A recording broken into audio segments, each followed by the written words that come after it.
Aujourd'hui, nous allons ensemble apprendre à compter avec le soroban. Alors le soroban est un boulier d'origine japonaise. Donc vous avez des petites billes qui sont montées sur des tiges, comme ça, qui coulissent, et on les appelle les colonnes. Ici, les billes sont colorées, parce que c'est un boulier pour enfants, donc voilà, ça permet de se repérer un petit peu mieux, et c'est plus ludique, c'est plus joli. Mais ça permet à toutes les fonctionnalités d'un soroban normal. Alors, comme vous le remarquez, les billes sont séparées par une barre centrale, sur laquelle il y a des petits points blancs.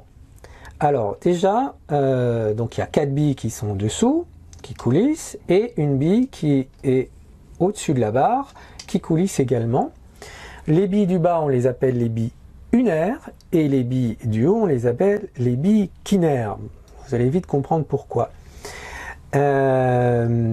Donc le principe, cette barre centrale attire comme un aimant les petites billes, et donc elle les active. On dit que, voilà, quand la bille elle touche la barre centrale, elle est activée, et donc ce sont les billes qui touchent la barre centrale qui forment le nombre.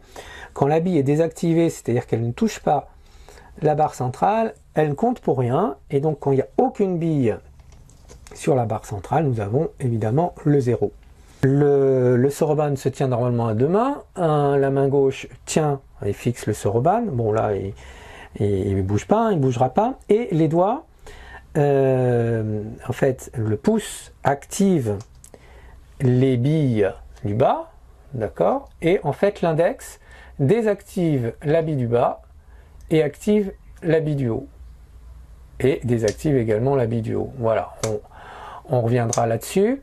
Alors maintenant que vous avez compris le principe, c'est très simple, on va le faire ensemble, mais je pense que là vous avez compris.